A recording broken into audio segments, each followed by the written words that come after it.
He said it like a joke, but he didn't laugh. "Step aside, buddy. I'll handle your wife from here." She blushed, and she didn't correct him. That was the moment something inside my chest went quiet. Not angry, not loud, just quiet. I remember the music in the background. Some overplayed Christmas remix. People holding drinks. Laughter bouncing off office walls. Like this was the happiest place on earth. And I remember standing there, smiling, like I hadn't just been erased in front of 24 people.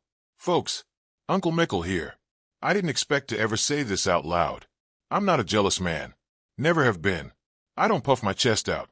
I don't compete with other men over attention. I'm too old for that. Too tired for that. But there's something about watching another man casually claim space that belongs to you, and seeing your wife let him. It does something. It doesn't explode. It sinks." Her boss's name was Trevor. Mid-40s. Gym build. Loud confidence. The kind of guy who calls himself alpha unironically. Wore his suit a little too tight, and his smile a little too rehearsed. He had one hand on her lower back when he said it. Not inappropriate enough to cause a scene. Just enough to test the boundary. "Step aside." Like I was a valet. Like I was temporary. People chuckled. You know that polite office chuckle. The kind where nobody wants tension at the holiday party. I looked at my wife, Rachel. She gave that small, embarrassed smile. The one she uses when she doesn't want conflict. But she didn't say, "Trevor, this is my husband." She didn't step closer to me. She didn't remove his hand. She just blushed. And in that blush was something I couldn't name yet. Maybe you've seen it before. Maybe you haven't. It wasn't flirtation. It wasn't fear. It was validation. Like part of her enjoyed being chosen in front of me. That realization didn't hit all at once. It crept. I shook Trevor's hand. Firm. Calm. Looked him in the eye. He squeezed harder than necessary. Test. Everything about him was a test. "Just borrowing her for a minute," he said. Borrowing. Like she was an object signed out of inventory. And here's the thing. I could have laughed it off. Most men would. Most men do. But there was a shift in the room I can't fully explain. Rachel followed him toward the bar area, his hand still resting at her back. Too familiar. Too practiced. I stood there alone, holding a sweating glass I hadn't taken a sip from. And something didn't feel right. Not jealousy. Not yet. Just displacement. I watched them from across the room. He leaned in when he talked.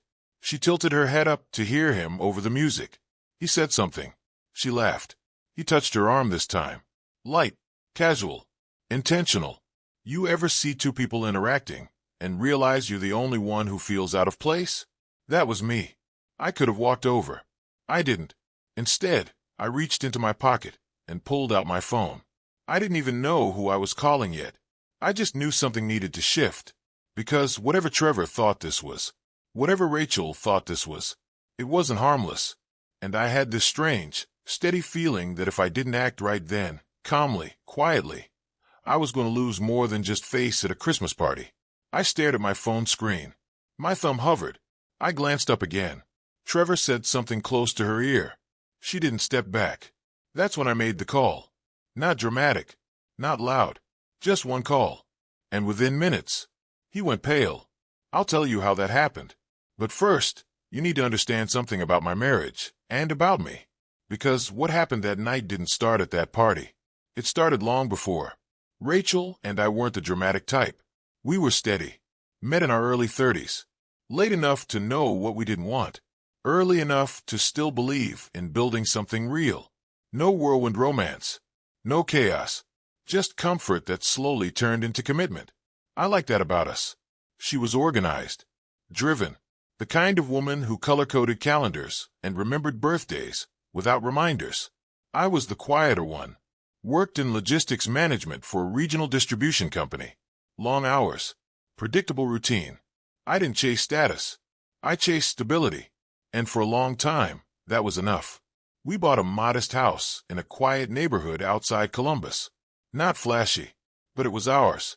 Saturday mornings meant coffee on the back deck. Sunday evenings meant meal prep and some old sitcom playing in the background. Simple. I've always believed peace is underrated. Rachel started at her company about 4 years ago. Marketing firm. Mid-sized. growing fast. That's where Trevor came in. He was hired about a year after her. Regional director. Big energy. Big ideas. The kind of man who speaks in bullet points and motivational slogans. We're not building teams. We're building legacies. That sort of thing. Rachel admired ambition. Always had. At first, she talked about him like any other boss. He's intense but sharp. He pushes people. He sees potential. That last one stuck with me. Because she said it differently. Not gushing. Not inappropriate.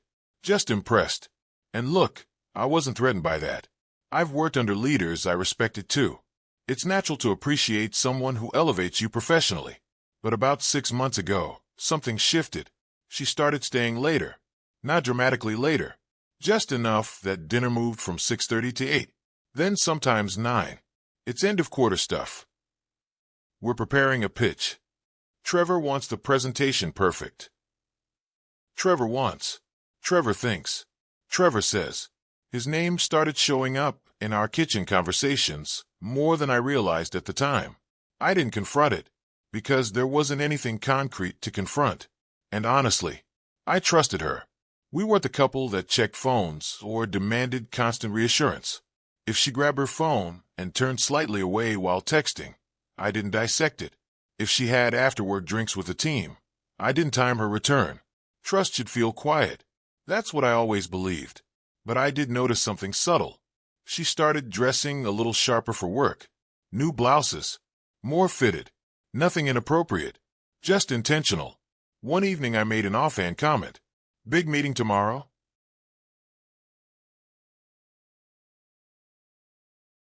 She smiled while adjusting an earring in the hallway mirror. Yeah, Trevor's flying in from Chicago to review the campaign. There it was again. Trevor. Flying in. Reviewing. She cared about his approval. That was clear. And maybe that's normal. Maybe I'm reading it through hindsight now. But at the time, I felt this faint tug. Not suspicion. Just awareness. You ever sense distance before you can measure it? It's not arguments. We weren't fighting. It's not coldness. She still kissed me goodbye every morning. It's alignment shifting by a few degrees. Barely noticeable. Until it isn't. The first real red flag, if I'm being honest, was small. Too small, maybe. We were at dinner. Just the two of us.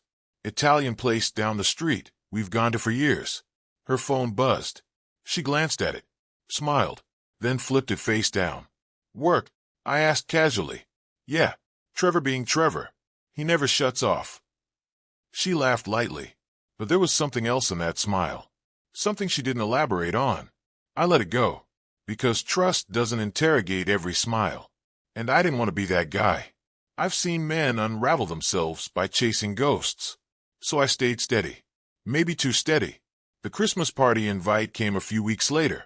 Spouses encouraged. Big venue downtown. Open bar. Awards. Speeches. The whole corporate theater. Rachel seemed excited. Nobody's met you yet, she said one night while we were folding laundry. I talk about you all the time. I chuckled. All good things, I hope. Mostly, she teased. It felt normal. Safe.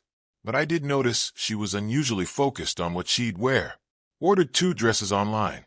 Asked my opinion twice. Changed her mind the day of. Again, none of that is betrayal. But stacked together, it builds. I'm curious, if you'd been in my shoes at that point, would you have said something? Or would you have trusted the rhythm you've always known? Because I chose silence. Not out of weakness. Out of faith.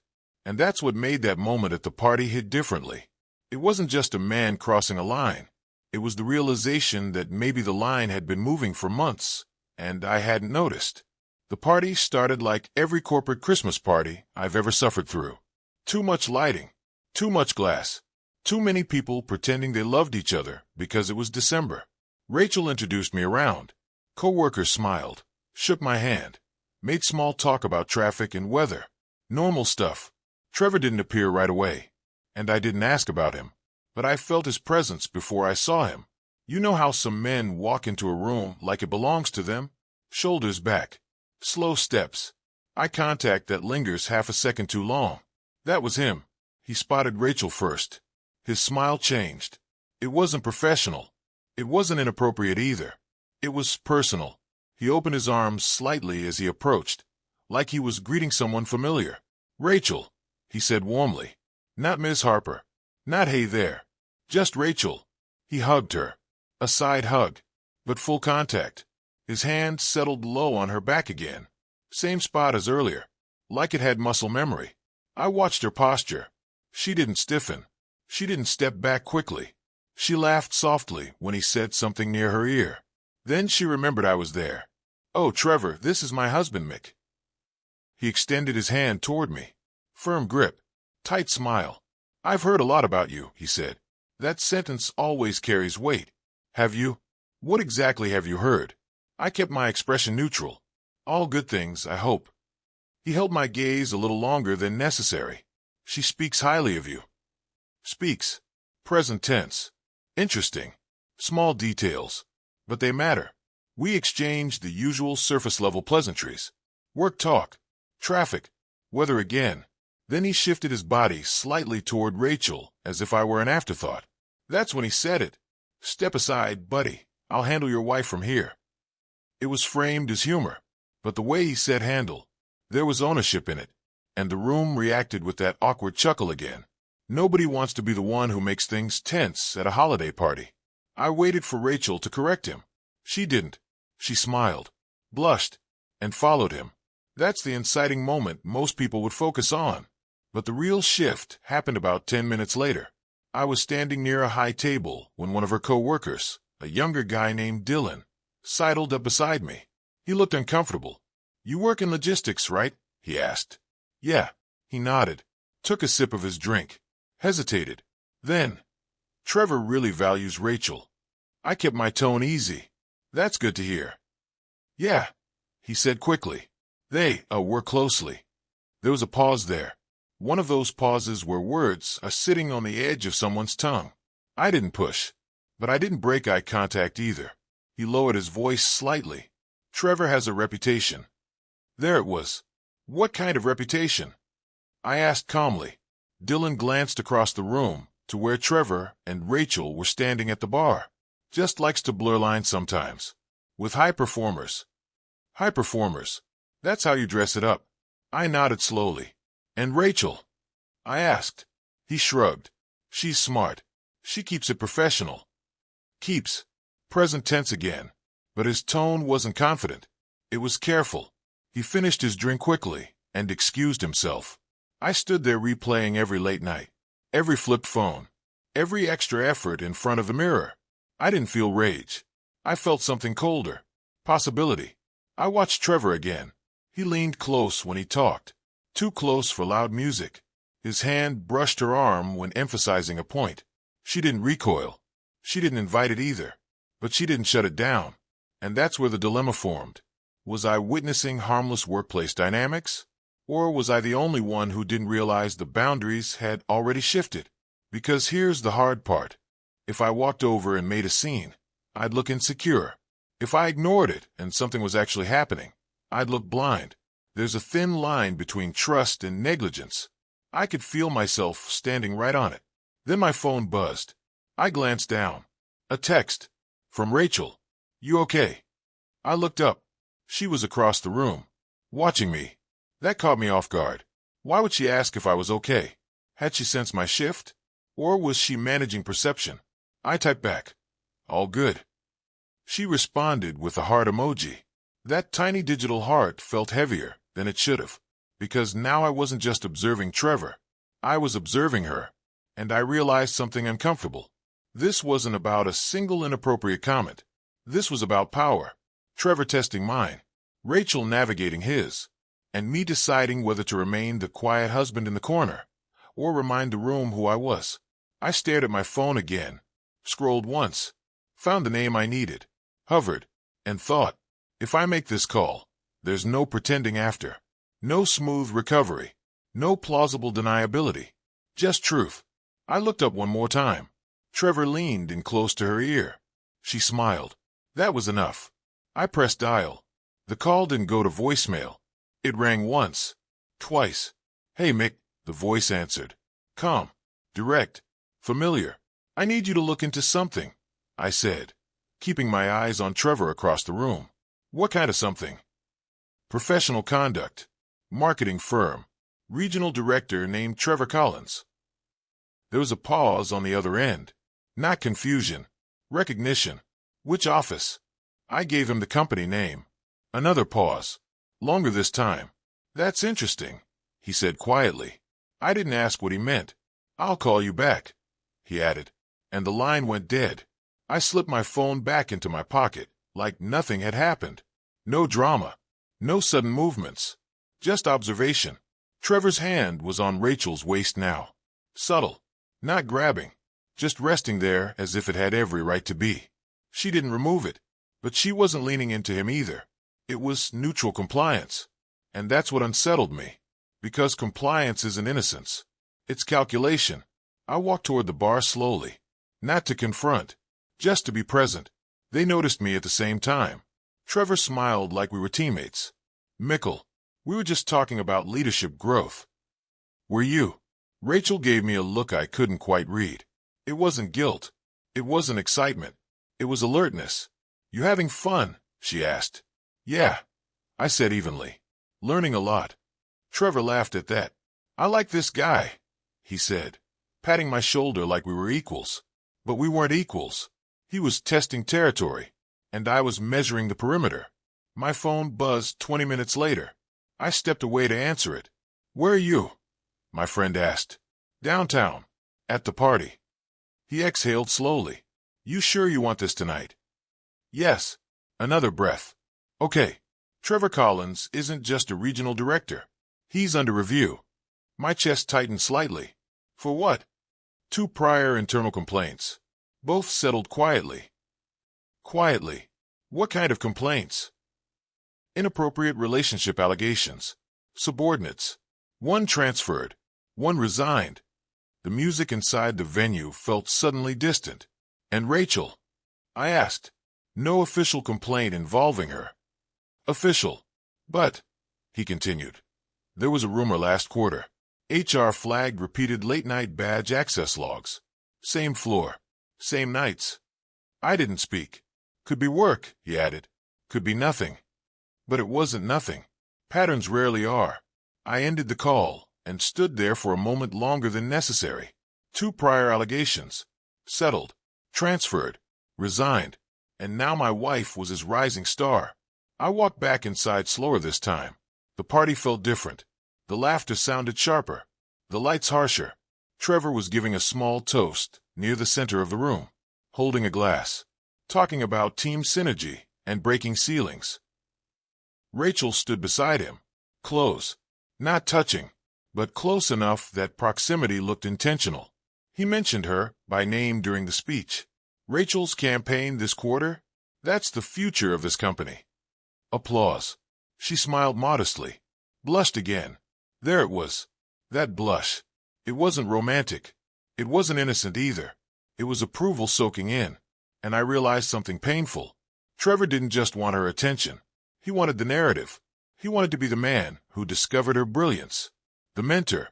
The gatekeeper. That's how men like him operate. They don't seduce first. They elevate. Then they isolate. I watched Rachel scan the room briefly. Her eyes landed on me. And for the first time that night, she looked unsure. Not of him. Of me. As if she sensed something had shifted in my posture. In my stillness. And here's the lowest point. It wasn't rage. It wasn't heartbreak. It was doubt. Doubt about whether she saw what was happening. Or worse, whether she did see it. And liked it. That's a hard thought to sit with. Because betrayal isn't always physical. Sometimes it's emotional positioning. Sometimes it's letting another man feel entitled to you in front of your husband. And that realization sat heavy in my chest. I wasn't going to explode. I wasn't going to argue in a ballroom. But I also wasn't going to stand there and pretend ignorance. Trevor finished his speech and stepped down. He moved toward Rachel again. Confident, comfortable, certain. And that's when my phone buzzed a second time. A message this time. From the same friend. 3 words. HR is here. I looked up slowly. Across the room, near the entrance, 2 unfamiliar faces stood speaking with the venue manager. Not party guests. Not smiling. Trevor hadn't noticed yet. But he would. And when he did, things were going to change. Because this wasn't just about jealousy anymore. It was about leverage. And I had just shifted the board. I didn't smile when I read the text. I didn't look around dramatically either. I just slid the phone back into my pocket and took a slow breath. HR is here. That wasn't revenge. It was consequence. And I needed to be sure of something before this moved any further. I watched Trevor working the room, laughing too loudly, touching shoulders, holding eye contact, just a little too long with the women on his team. Confidence is loud when it thinks it's untouchable. Rachel was at a table now with 2 co-workers, smiling but quieter, her posture different, less relaxed than earlier. Did she know? Did she sense it coming? Or was this still just a Christmas party in her mind? I walked toward her, steady. "Hey," I said softly. She looked up, steadied my face. "You okay?" she asked again. "Interesting." I pulled a chair slightly closer. "Can I ask you something?" I said. "Of course." Her tone shifted immediately. Defensive. No. Alert. "How late were those campaign nights last quarter?" There it was. A micro flinch. Not guilt. Recognition. "Late," she said. "Why? How late?" She hesitated. "Midnight sometimes. We were under pressure." "We?" I repeated. "Yes, we. Trevor and I. And sometimes Dylan." "Sometimes." The word sat between us. I kept my voice level. "Has he ever crossed a line?" Her jaw tightened. "In what way?" "You know what way." She looked down at the tablecloth for a second, then back at me. "He's charismatic," she said carefully. "But he's my boss." That wasn't an answer. That's not what I asked. Silence. Music filled the gap. Finally she exhaled. "He flirts," she admitted. "With everyone." "With you." Another pause. "Yes." The honesty hit harder than denial would have. "And you?" I asked quietly. "What about me?" "Do you encourage it?" Her eyes flashed, just briefly. "No." Then softer. "I don't shut it down as aggressively as maybe I should." There it was. Not an affair. Not some soap opera betrayal. Something murkier. Validation. Ambition. Proximity to power. I didn't want to create tension at work, she added quickly. "He controls promotions, Mick. Evaluations. Projects." That part one understood. Corporate hierarchies can blur lines without anyone admitting it. "But tonight," I said, when he told me to step aside. She winced. I thought he was joking. He wasn't. She didn't argue that. Her eyes moved past me suddenly, over my shoulder. I didn't turn immediately. I didn't need to. The energy in the room shifted first. Laughter lowered. Conversations tightened. I turned slowly. Trevor was near the entrance now. 2 people stood in front of him, not smiling. HR badges visible. His posture had changed. Shoulders less relaxed. Smile thinner. They weren't loud, but they weren't subtle either. He glanced around the room once, briefly, like he was checking who was watching. His eyes passed over me, paused, then moved on. Rachel's voice was barely above a whisper. "What's going on?" I looked at her. And here's where some of you might think I felt powerful. I didn't. I felt tired. "Patterns catch up," I said. Her face drained slightly. "You did this?" she asked. "I made a call." Her breathing changed. Not panicked. Processing. "Why?" she asked quietly. That question mattered. Because this wasn't about ego. Or territory. Or chest-puffing masculinity. It wasn't about him touching your back, I said. It was about him thinking he could. She stared at me. "And you letting him think that?" That one landed. Her eyes watered, but she didn't cry. "I never meant to disrespect you," she said. "I know," I replied. And I did. That's what made it complicated. Across the room, Trevor's confidence was dissolving in real time. He tried to laugh something off. HR didn't laugh. One of them handed him a folder. Even from a distance, I could see the color drain from his face. He looked smaller. Not physically. Energetically. The room felt different now. Not festive. Watchful. Rachel stood slowly. "I need to understand something," she said. "Did you think I was having an affair?" "No," I answered honestly. "Then what?" I held her gaze. "I thought you were standing too close to a man who's made a habit of blurring lines." and I thought you were enjoying the attention more than you realized." That hurt her. I could see it. But it was truth, and truth doesn't always arrive gently. Trevor was escorted toward a side hallway. Not dragged, not humiliated, just removed. The music stopped entirely now. Rachel looked back at me. "Are we okay?" she asked. That question told me everything. She wasn't worried about Trevor. She was worried about us. And for the first time that night, so was I. The music didn't come back on. That's what I remember most. Just the hum of voices trying to act normal. Trevor didn't argue, didn't shout. He tried to smile his way through it at first. That didn't last. HR walked him past the bar, past the awards table, past Rachel. He didn't look at her. Not once. But he looked at me. Just for a second. And in that second, the arrogance was gone, replaced with calculation. He knew. Maybe not the specifics, but he knew this wasn't random. The room parted slightly as they guided him toward the hallway that led to the conference suites. Someone near me whispered, "What's happening?" Nobody answered. Rachel stood beside me now, not touching me, but close, very close. Her hands were cold. I noticed because she reached for my wrist without thinking. Instinct. Fear doesn't always mean guilt. Sometimes it means clarity just arrived. Trevor stopped halfway down the hall when one of the HR reps spoke again. He turned slightly, raised his hands in a "this is a misunderstanding" gesture. Short sentences. Sharp. He shook his head. Another rep handed him something to sign. He didn't. He looked around the room one more time. Scanning. He saw the team members he used to command. They weren't stepping in. They weren't laughing now. Power evaporates quickly when it's questioned publicly. Then he looked at Rachel. That was the longest glance. It wasn't romantic. It wasn't protective. It was assessing damage. She didn't look back. That told me more than anything else had all night. They walked him through the door. Gone. Just like that. No shouting. No spectacle. Just a quiet corporate extraction. And suddenly everyone was pretending nothing had happened. Drinks refilled. Conversations restarted in awkward tones. Rachel finally turned to me fully. Her eyes were glossy but steady. "Did you report him?" she asked. "I asked someone to look at existing reports," I said.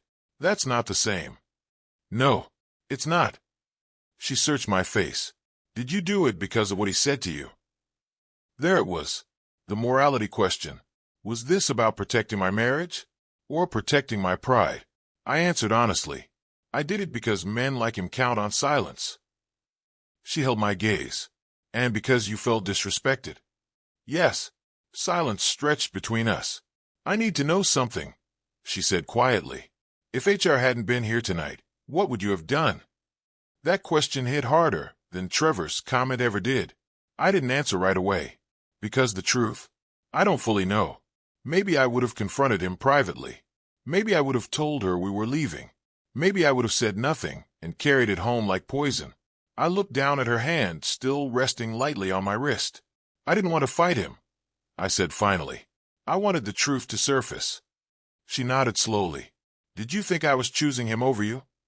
"No." "Then what were you afraid of?" I exhaled. "That you liked the version of yourself around him more than the version with me." That landed. Her eyes closed briefly. Because that was the real fear. Not an affair. Not a hotel room. But emotional drift. Ambition wrapped in admiration. She stepped closer. Close enough that anyone watching would understand. "He made me feel seen at work," she admitted. "But he never made me feel safe." I absorbed that. "That's different," she added. "It is," I said. Across the room, whispers were spreading. Phones were coming out. Damage control had begun.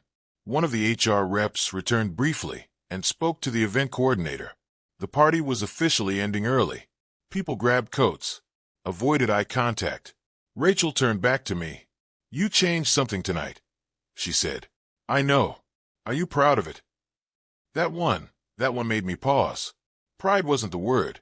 Relief, maybe. Sadness. Awareness. "I'm at peace with it," I said carefully. She studied me. And then she did something small but powerful. She took her wedding ring, twisted it once on her finger, and held my hand openly in front of the room. Not performative, not dramatic, just visible, clear alignment.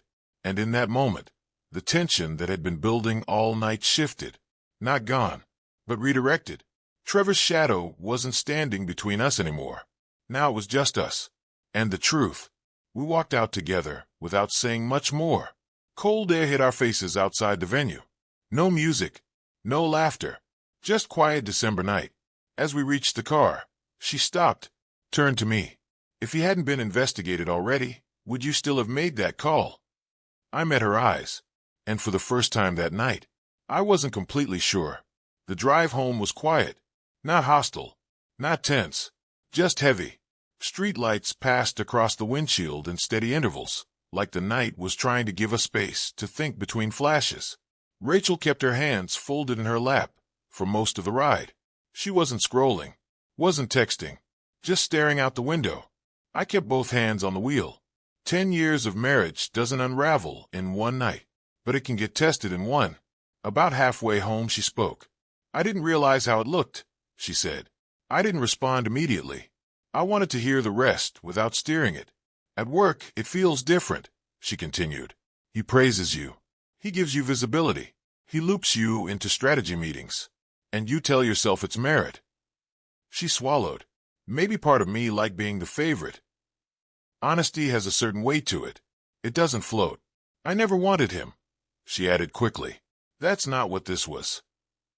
I know, I said. And I did. What hurt wasn't desire. It was permission. Permission for familiarity. Permission for blurred lines because it benefited her career. We pulled into the driveway, sat there a moment before turning off the engine. No dramatic speeches. No accusations. Just two people trying to recalibrate. Inside the house, everything looked the same. The couch, the framed vacation photo from Charleston, the faint scent of the pine candle she always lights in December. Normal. We hung our coats up side by side. That felt symbolic in a way I didn't expect. She turned toward me in the kitchen. I need to ask something hard, she said. Okay. If HR hadn't already had complaints, if he'd been clean on paper, would you still have made that call? There it was again. The morality of it. I leaned back against the counter. I didn't call to invent anything, I said slowly. I called to see if there was already something there. She nodded. But if there hadn't been? I took a breath. Then I would have handled it with you first. That was the truth. The call wasn't revenge. It was verification. She walked closer. I never thought you'd be the kind of man to pull strings. I'm not, I said.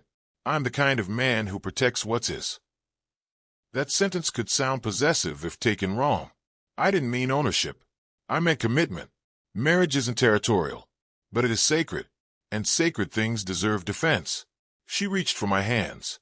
I didn't see it clearly, she admitted. I thought I was managing him. You weren't, I said gently. You were adapting to him. That's different. Adapting slowly shifts boundaries, without you noticing. We stood there for a while in silence. Then she surprised me. I'm going to request a department transfer, she said. I looked at her carefully. You don't have to do that because of me. I'm not, she replied. I'm doing it because I don't want to ever question my own boundaries like that again. That mattered, not because she was retreating, but because she was choosing clarity. Over the next week, things moved quickly. Trevor was placed on administrative leave, pending formal review. Internal emails went out about leadership restructuring. Corporate language, clean, controlled. Rachel kept going to work, professional, focused, but something subtle had changed in us. We talked more, not just about schedules or bills, about validation, about ambition, about how easy it is to mistake attention for respect.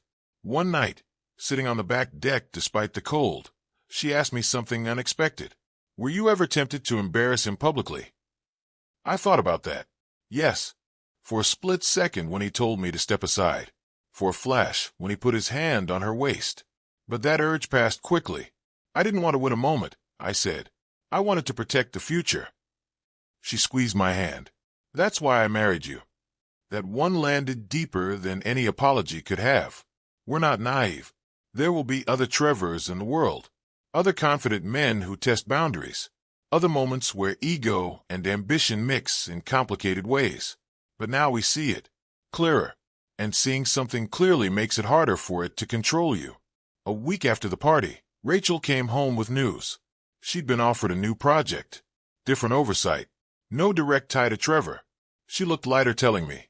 Not relieved. Empowered. Like she'd stepped back into her own agency. That night, sitting at our kitchen table, she said something I'll never forget. I don't want to be admired at work in a way that costs me respect at home. That sentence told me we were going to be okay. Not perfect. Not untouched. But aligned. And alignment matters more than appearances. The world saw a boss escorted out of a party. I saw a mirror held up to my marriage. And we didn't look away. It's been a few months now. Trevor never came back. Official statement said policy violations. Corporate wording. Clean edges. No details. Just absence. Rachel's department adjusted. New leadership. Different tone. She still works hard. Still dresses sharp. Still chases growth. But something in her posture changed. And something in mine did too. I don't check her phone. I don't monitor her schedule. That was never the issue. The issue was awareness. It's easy to think betrayal has to look dramatic. Hotel receipts. Lipstick on collars. Secret messages. Sometimes it looks like laughter that lingers too long. Sometimes it looks like silence when someone disrespects your partner in front of you. Sometimes it looks like enjoying being chosen, even when you're already chosen at home. That's harder to admit. I've replayed that night in my head more than I care to admit. Not the HR moment. Not Trevor going pale. The blush. That's the frame that sticks. Because it forced me to ask myself something uncomfortable. Was I upset because another man crossed a line? Or because I felt replaceable for a second? That's not easy for a man to say out loud. Especially at my age. We like to think we're steady. Solid. Above insecurity. But insecurity doesn't always shout. Sometimes it whispers. Are you still enough? And that whisper can either turn you bitter or honest. I chose honest. And Rachel did too.